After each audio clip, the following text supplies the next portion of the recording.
Estás escuchando Radio Informativo, Hijo Pródigo. Este espacio está dedicado al análisis y al comentario de temas espirituales. Hoy les ofreceremos el tema de los Evangelios Gnósticos parte 1, esperando que este tema sea de edificación. La paz del Señor Jesucristo sea con ustedes. Amén. El Evangelio de Pseudo Felipe o Pseudo Evangelio de Felipe. ¿Qué es el Evangelio Gnóstico de Felipe? Es una serie de escritos de corte gnóstico. Fue encontrado por arqueólogos en 1945 en Egipto. El texto consta de información secreta impartida supuestamente por Jesús a Felipe. Se le llama pseudo-evangelio porque no comparte las bases para ser considerado evangelio tal como los 4 canónicos que nos muestran ordenadamente los hechos del Mesías, su nacimiento, inicio y culminación de su ministerio, doctrina, milagros, muerte y resurrección.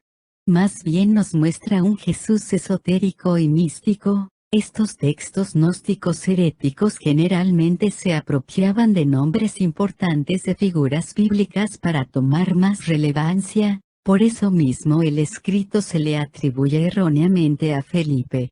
¿Por qué se le considera gnóstico y herético? Bien, para entender por qué este texto es gnóstico, debemos conocer qué es el gnosticismo. ¿Qué es el gnosticismo?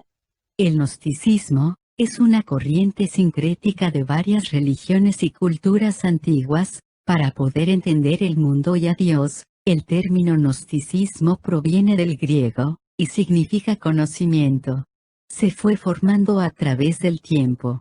El gnóstico, dependiendo de la cultura y religión del lugar, absorbía estos conceptos y los mezclaba con lo que previamente había aprendido de otros gnósticos, para finalmente transmitirlos a los nuevos prosélitos. Es por esta razón que el gnosticismo está plagado de ocultismo egipcio, filosofía platónica, paganismo árabe, misticismo judío, budismo, hinduismo, herejías anticristianas, panteísmo, y actualmente religiones indígenas, etc.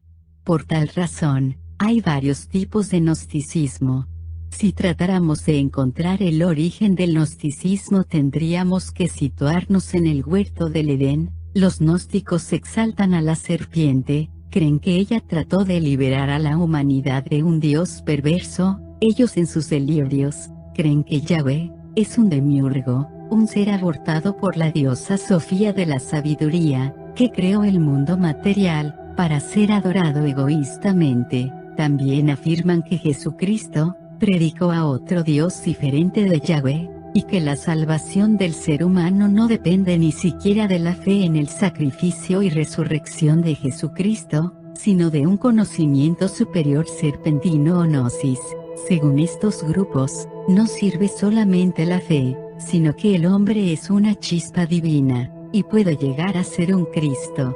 Según esta corriente del pensamiento sincretista, el ser que creó la materia, llamado demiurgo, encarceló el alma de los humanos en cuerpos despreciables, tomando así un dualismo alma contra materia, en donde la materia es siempre mala y el alma es siempre buena, conceptos tomados de la mal llamada filosofía platónica. Grupos que actualmente se empeñan en atacar a Yahweh diciendo que es un dios Anunnaki o llamándole Jehová el destructor, son en realidad influidos por el gnosticismo, y están enseñando otro evangelio, predicando un Jesús falso, y recibiendo por tanto a otro espíritu. Ahora escuchemos algunos fragmentos del Evangelio gnóstico de Felipe. Algunos decían que María había concebido por obra del Espíritu Santo. Están en un error. No entienden lo que dicen. ¿Cuándo ha sucedido que una mujer concibe de otra mujer? ¿Qué? María no concibió del Espíritu Santo. El Espíritu Santo es una mujer. Falso. María sí concibió del Espíritu Santo. Además, el Espíritu Santo es el Espíritu de Dios y el Espíritu de Jesucristo. Veamos los versículos bíblicos.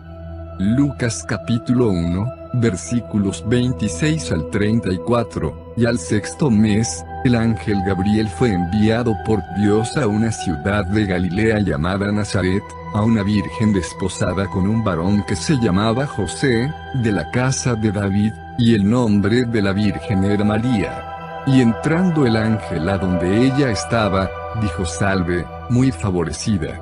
El Señor es contigo, bendita tú entre las mujeres. Pero ella, cuando le vio, se turbó por sus palabras y pensaba qué salutación sería esta. Entonces el ángel le dijo: María, no temas, porque has hallado gracia delante de Dios. Y he aquí, concebirás en tu vientre y darás a luz un hijo, y llamarás su nombre Jesús. Este será grande y será llamado Hijo del Altísimo, y el Señor Dios le dará el trono de David, su padre. Y reinará en la casa de Jacob, para siempre, y de su reino no habrá fin. Entonces María dijo al ángel: ¿Cómo será esto? Porque no conozco varón. Y respondiendo el ángel, le dijo: El Espíritu Santo vendrá sobre ti, y el poder del Altísimo te cubrirá con su sombra, por lo cual también el santo ser que va a nacer será llamado Hijo de Dios. Mateo capítulo 1, versículos 18 al 21, y el nacimiento de Jesucristo fue así: estando María, su madre, desposada con José, antes que se unieran, se halló que había concebido del Espíritu Santo. Y José, su desposado, como era justo y no quería infamarla, quiso dejarla secretamente. Y pensando él en esto, he aquí un ángel del Señor se le apareció en sueños y le dijo: José, hijo de David, no temas recibir a María, tu desposada, porque lo que en ella es engendrado, del Espíritu Santo es, y dará a luz un hijo, y llamarás su nombre Jesús, porque él salvará a su pueblo de sus pecados. Romanos, capítulo 8, versículo 9, pero vosotros no vivís según la carne, sino según el Espíritu, si es que el Espíritu de Dios mora en vosotros. Y si alguno no tiene el Espíritu de Cristo, no es de él. Romanos, capítulo 8, versículo 11, y si el Espíritu de aquel que levantó de los muertos a Jesús mora en vosotros, el que levantó a Cristo Jesús de los muertos vivificará también vuestros cuerpos mortales por su Espíritu que mora en vosotros. Primera de Pedro, capítulo 1 versículos 10 al 11, acerca de esta salvación, los profetas que profetizaron de la gracia que había de venir a vosotros inquirieron y diligentemente indagaron, escudriñando qué condiciones o qué tiempo indicaba el Espíritu de Cristo que estaba en ellos, el que predecía los sufrimientos de Cristo, y las glorias que seguirían después de estos. Primera de Pedro, capítulo 4 versículo 14, si sois vituperados por el nombre de Cristo, sois bienaventurados, porque el Espíritu de gloria y de Dios reposan sobre vosotros. Ciertamente, por ellos, Él es blasfemado, pero por vosotros es glorificado.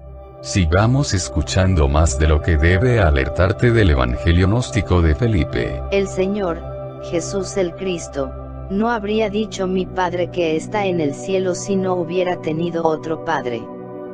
Él simplemente habría dicho, mi Padre. ¡Qué horrible! En este texto están sugiriendo que Jesús es hijo natural de José y María.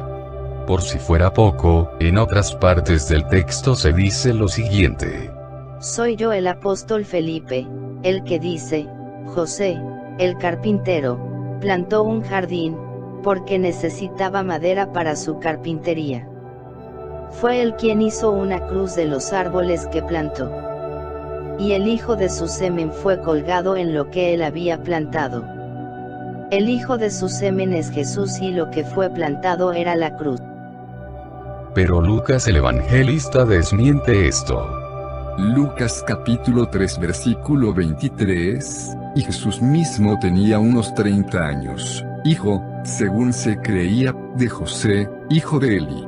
Como te mencioné en el inicio del video, el gnosticismo recogió conceptos e influyó en varias herejías cristianas, por ejemplo el adopcionismo, doctrina que afirmaba que Jesús era un ser humano pero elevado a categoría divina por designio de Dios, debido a su adopción, después de ser concebido, de José y María, después del bautismo o tras su muerte. Escuchemos más fragmentos alarmantes del Evangelio gnóstico de Felipe.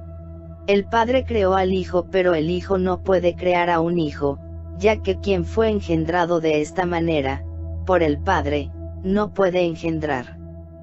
El Hijo crea a los hermanos para sí, pero no a los hijos.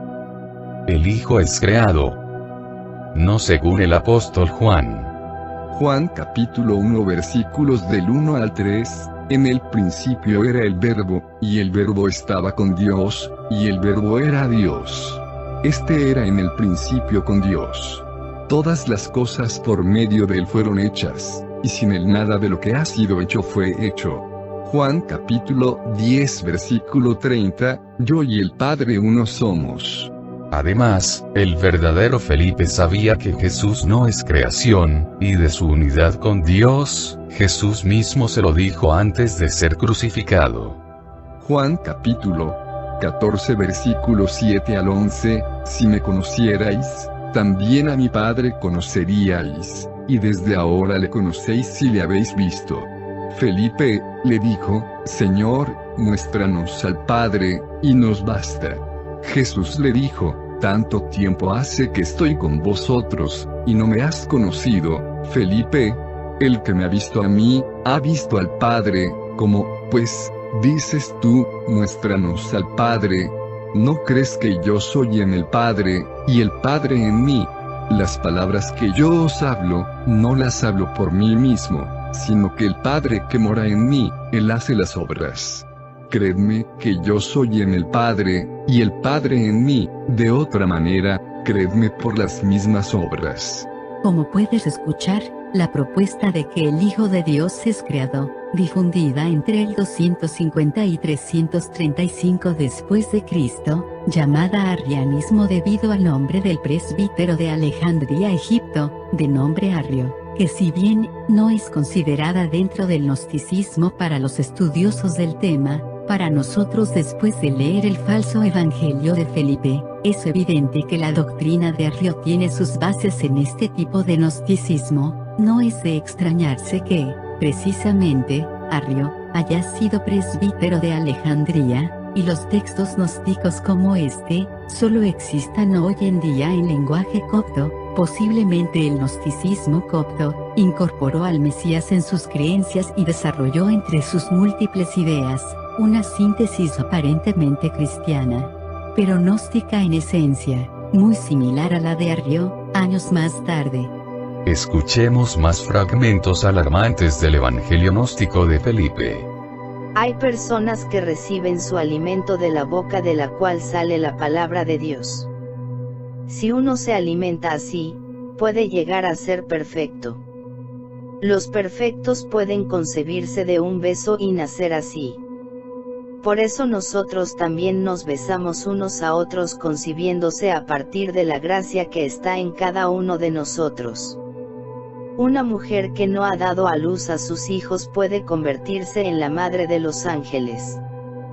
Tal era María Magdalena, la compañera del Hijo. El Señor la amaba más que a todos los otros discípulos y la besaba a menudo en su boca. El resto de los discípulos, viéndole amando a María, le dijeron, ¿por qué la amas más que a todos nosotros? Contestándoles, él dijo, porque no les amo a ustedes como a ella. 3 caminaban todo el tiempo con el Señor, María, su madre, su hermana, y María Magdalena, quien fue llamada su compañera. Así había 3 Marías, su madre, su hermana y su compañera. Los evangelios verdaderos no nos muestran más información de María Magdalena más que la necesaria. Marcos capítulo 16, versículo 9 y Lucas capítulo 8, versículo 2, atestiguan que Jesús había echado fuera de ella 7 demonios. También se nos cuenta en Mateo capítulo 27, versículo 55, sobre las muchas mujeres que siguieron a Jesús en su ministerio hasta su crucifixión, pues él las había sanado de espíritus malos y enfermedades. Entre ellas está por supuesto, María Magdalena. Lucas, capítulo 8 versículo 2. Pero vemos que en Hechos ya no se habla más de Magdalena sino de las mujeres en general, Hechos capítulo 1, versículo 14, y nunca se le menciona como la compañera o cónyuge de Jesucristo. Es importante recalcar que María Magdalena no es la mujer sorprendida en adulterio de Juan, capítulo 8, versículo 3, como muchos suponen y predican, pues María Magdalena y otras mujeres ya seguían a Jesús desde antes de este acontecimiento y le servían de sus bienes. Tampoco se nos da pruebas concisas del favoritismo o predilección del Señor con respecto a Magdalena. Quienes sí son mencionados como discípulos amados son Juan, Lázaro y sus hermanas María, no Magdalena, y Marta de la aldea de Betania. La peculiaridad en los 4 evangelios canónicos radica en que María Magdalena es siempre mencionada como primer testigo ocular directo de la resurrección del Maestro. Es por esta singularidad que los textos gnósticos se valen de ciertos personajes para crear suposiciones que refuercen sus creencias y así poder difundirlas con mayor aceptación. Recuerden que la mentira se potencializa si viene acompañada de verdades a medias. Nótese una gran influencia de las ideas gnósticas en el siguiente fragmento. Una mujer que no ha dado a luz a sus hijos puede convertirse en la madre de los ángeles. Tal era María Magdalena, la compañera del Hijo. Este texto nos da una clara referencia a la doctrina dual del gnosticismo, en donde la materia es vista como lo malo, mientras el espíritu como bueno. En efecto, este texto de la promesa de ser madre de los ángeles a las mujeres que no den a luz la materia, es tan incierto como el paraíso lleno de esposas vírgenes para los hombres musulmanes que matan por Alá, según el falso profeta Mahoma. El gnosticismo llegó a tal grado de ver a la mujer como inferior al hombre por la capacidad de parir, es decir, de gestar y dar a luz más materia. Pero esto es refutado por el apóstol Pablo, en la primera carta a Timoteo, capítulo 2, versículos 14 al 15. Primera carta a Timoteo, capítulo 2, versículos 14 al 15, Adán no fue engañado, sino que la mujer, siendo engañada, incurrió en transgresión, pero se salvará engendrando hijos, si permanece en fe, amor y santificación, con modestia. Muchas personas que llegaban al cristianismo no venían limpias de conceptos gnósticos muy promovidos en la época debido a la influencia griega, conceptos que los apóstoles trataron de corregir, y este es un claro ejemplo de cómo Pablo incita a la mujer a dar a luz hijos. No solo eso, la carta de Timoteo alude nuevamente a los gnósticos antimateria en el capítulo 4, versículos 2 y 3. Por la hipocresía de mentirosos que teniendo cauterizada la conciencia, prohibirán casarse. Podemos ver más de estas terribles ideas gnósticas plasmadas en otros pseudoevangelios como el pseudoevangelio de Pseudo Tomás, texto también promovido últimamente por diferentes sectas gnósticas mal llamadas cristianas. Escuchemos más fragmentos alarmantes del Evangelio de Felipe. No esconden algo muy valioso en un recipiente grande, pero a menudo los tesoros incalculables se ponen en un recipiente que vale un azarión. Lo mismo, con el alma, siendo un gran tesoro, está puesta en un cuerpo desdeñable. Una perla, aun botada en el barro, no se vuelve despreciada. Y si uno la frota con el bálsamo, no se vuelve más valiosa. Pero siempre es valiosa para su dueño. En el texto anterior se ve reflejada la idea gnóstica dualista, en que el alma es siempre pura, y que ésta no pierde su pureza aun si se peca con el cuerpo. Esta idea gnóstica ha influido en algunas sectas de salvos siempre salvos. Estos preceptos gnósticos son engañosos. Sabemos que el alma muere. El alma puede ser corrompida con las acciones humanas, y también puede ser redimida con la sangre de Jesucristo. Sigamos oyendo más fragmentos del falso evangelio de Felipe. Asimismo es con los hijos de Dios, donde quiera que estén, siempre son valiosas para su Padre. Dios es un sorbedor de los hombres. Los hombres son absorbidos por Él.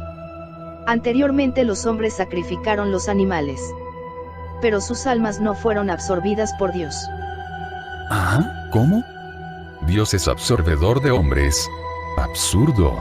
Aquí tendríamos que saber de qué Dios estaba hablando el autor de este texto gnóstico, porque Yahweh no es absorbedor de hombres. Imagínate. Es una cosa terrible. Nótese cómo en los siguientes textos del Evangelio gnóstico toman verdades bíblicas pero también siembran dudas y contradicciones de la palabra. La verdad no viene a este mundo en una forma clara, sino en símbolos e imágenes. Es imposible transmitirla en otras formas. Así, hay el nacimiento, en los eones más altos, y su imagen simbólica, el nacimiento terrenal. Y hay que reconstituir la verdad a través de esta imagen. ¿O cuál es la resurrección en realidad? De esta manera, imagen tras imagen, el hombre resucita. Así es con la cámara nupcial, imagen tras imagen, y viene la verdad que es la unión. Yo digo esto a aquellos que no simplemente están interesados en las palabras, el Padre, el Hijo y el Espíritu Santo, sino a aquellos que en verdad hallan a estos para ellos mismos. Pero si alguien no los halla así, entonces incluso estas palabras serán quitadas de él. En verdad, se puede hallarlo solo con la bendición de Dios, ejecutando en toda la plenitud el poder de la cruz, que los apóstoles llamaron el derecho e izquierdo. El que ha conocido esto, ya no es un cristiano, sino un Cristo. ¿Qué? ¿Cómo ha dicho? ¿Somos un Cristo? Absolutamente no. Solo hay un Cristo, es decir, un Mesías. Una cosa es ser del cuerpo de Cristo, y otra muy distinta es ser un Cristo. No podemos creer que somos un Cristo, porque no podemos ni aún salvar nuestra vida por nosotros mismos, y mucho menos redimir a otros. Esa es la función de Cristo en la tierra, solo hubo uno, el tal fue Jesús. Si hay otro Cristo solo puede ser el anticristo. Sigamos escuchando más frases del Evangelio gnóstico de Felipe. Aquellos que dicen que Dios está arriba están equivocados. Pues sobre Él quien está en ese lugar, se puede decir que Él se extiende abajo. Y al mismo tiempo, es Él a quien también pertenece todo lo oculto de este mundo, Él es muy por encima de todo. De hecho, es simplemente charlatanería, lo interno y lo externo de lo interno. Y también el Señor llamó al lugar de la destrucción, la oscuridad exterior. Y el mundo entero está rodeado por este. Él también dijo, mi Padre quien está en lo oculto. Y también dijo, entra en tu cuarto, cierra la puerta y dirígete a tu Padre quien está en lo oculto. Es decir, a Él que está en la profundidad debajo de todo. Y Él que está en la profundidad debajo de todo es la conciencia primordial. Más allá de Él, no hay nadie que se encuentre más profundo. Y al mismo tiempo sobre Él dicen, el que está por encima de todos. Cuando Eva estaba en Adán, no había muerte. Pero cuando ella se separó de él, apareció la muerte. Si ella de nuevo entra en él, y él la acepta, no habrá otra vez la muerte. Si la mujer no se hubiera separado del hombre, no habría sido muerta junto con el hombre. La separación de él era el principio de la muerte. Por eso, el Cristo vino para corregir la separación. Para unir a los dos y para uniéndolos, dar la vida verdadera a aquellos que se murieron en la separación. Así, que una mujer se una con su marido en la cámara nupcial. Pues, aquellos que se unieron en la cámara nupcial ya no se separarán jamás. Por eso, Eva se separó de Adán, porque ella no se unía con él en la cámara nupcial. Aquí está también quitando culpabilidad a la serpiente, es decir a Satán, el cual por envidia incitó a Eva a pecar y Adán accedió, y por lo tanto, entró la muerte en el mundo. Recordemos que fue Dios quien retiró una costilla del hombre para hacer a la mujer, y aún así no hubo muerte, hasta que desobedecieron la única regla del Altísimo. Aquí indirectamente están sugiriendo a Yahweh como culpable. ¿No te parece? Bueno, tampoco me sorprende. Recuerda que los gnósticos aprueban a la serpiente como fuente de sabiduría y de liberación, así que por eso no la culpan de engaño, y rechazan la culpa del maligno. Recuerden que ellos creen que Yahweh es el malo y la serpiente la buena. Además del relato de la creación en el libro de Génesis, el libro de sabiduría nos explica que realmente la muerte no entró por la separación de Eva con Adán sino por otro factor. Sabiduría capítulo 2 versículos 23 y 24, porque Dios creó al hombre para la incorruptibilidad, le hizo a imagen de su misma naturaleza, mas por envidia del diablo, entró la muerte en el mundo. Más versículos aterradores del texto de Felipe. Adán provino de las dos vírgenes, del Espíritu Santo y de la tierra inhabitada. Muy mal. Nuevamente la insistencia de la feminidad del Espíritu Santo y la virginidad de la tierra vista como madre del hombre. Cualquier parecido con el culto a la madre tierra no es coincidencia. Hay dos árboles en el medio del paraíso. De uno provienen los animales, del otro, los hombres. Absolutamente no. Dios creó a los animales tanto como al hombre. Adán comió del árbol del que provienen los animales. Él mismo se volvió un animal y luego engendró los animales. Sí, así como lo oyes. ¿Recuerdas que en el Corán, Mahoma inventó que algunos de los judíos fueron convertidos en monos por no guardar el sábado? Sí. Bueno, esos textos ingeniosos, no bíblicos, todos tienen su origen en el pensamiento gnóstico, y en el sincretismo. Voy a continuar leyendo. Por eso, en la actualidad, gozan de mucha estima los animales como Adán. Así que, el árbol del que Adán comió una fruta, es el árbol de los animales. Por eso, sus hijos llegaron a ser tan numerosos. Y todos ellos también comieron las frutas del árbol de los animales. Como resultado, las frutas del árbol de los animales engendraron una gran cantidad de personas animales, que ahora honran solo al hombre animal. Pero Dios crea a los hombres. Y estos hombres crean a Dios. Uf. Los hombres crean a Dios. ¡Qué horrible! Si eres cristiano y ves que tu líder toma como verídicos estos textos, sal huyendo. Más textos alarmantes del Evangelio gnóstico de Felipe. El paraíso es el lugar donde me dirán, come esto o no comas esto, como tú desees. Es el lugar donde yo voy a comer todo, porque allí, el árbol del conocimiento. Es este árbol que destruyó a Adán. Pero, en cambio, este hizo al hombre vivir activamente. La ley, la Torá, era este árbol. Esta puede inculcar lo que es bueno y lo que es malo. Pero esta no aparta al hombre de lo que es malo y no le fortalece en lo que es bueno. Y esta creó destrucción para aquellos que comieron de esta. Pues, cuando la ley ordenó, come esto y no comas esto, fue el principio de la muerte. ¿De verdad? ¿Estás hablando en serio? Como puedes ver, este texto dice que la Torá es el árbol del conocimiento. Pero no. Lo que pasa es que los gnósticos creen que Yahweh, además de aprisionar al hombre para nutrirse de él y absorberlo, como bien leemos en este texto terrible, también creían que la Torá era un sistema opresor de parte de un ser perverso, para nutrirse de la adoración humana. Es una cosa terrible. Voy a continuar leyendo. Sigue, por favor. Este mundo apareció, probablemente, por un error. Porque el que lo estaba creando lo quiso crear imperecedero e inmortal. Pero, parece que, se murió sin lograr su meta. Pues, no se ha hecho imperecedero el mundo ni el que lo creaba.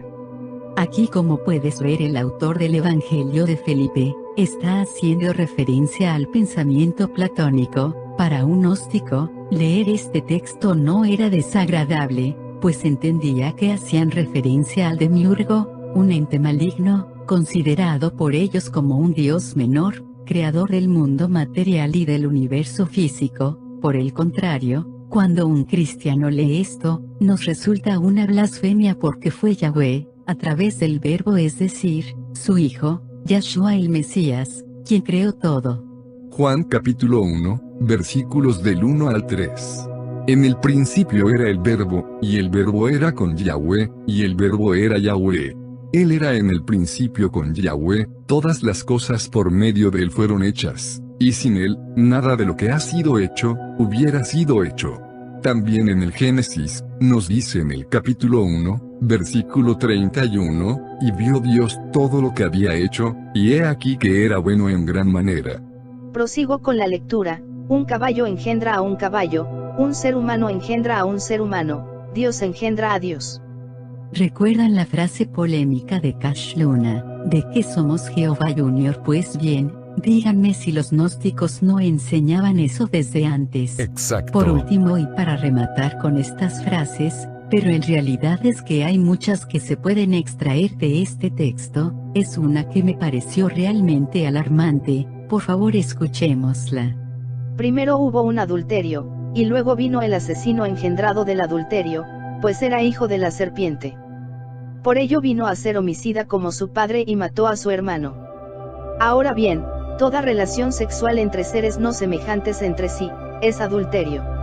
En efecto, muchos han difundido estas creencias gnósticas como Ronald Megiddo, y por si fuera poco, los masones creen efectivamente que ellos son descendientes de Satanás por medio de Caín, quien supuestamente es inmortal, y por eso adoran a Lucifer.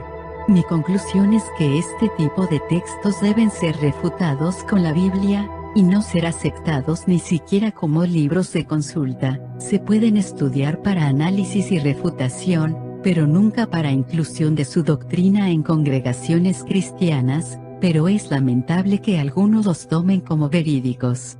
De hecho, algo que nos debe alertar, es que este tipo de textos fueron promovidos por Samael Aun Weor, fundador del neognosticismo en Hispanoamérica, y también, que estos textos, son fácilmente encontrados en páginas anticristianas, luciferistas, gnósticas y aprobadas por el movimiento de la nueva era. Bueno, hasta aquí termina este análisis, deseo que haya sido de su agrado y edificación. Espero que nos veamos pronto, en una emisión más de Radio Informativo, Hijo Pródigo. Hasta pronto. Bendiciones. Hasta luego. Adiós.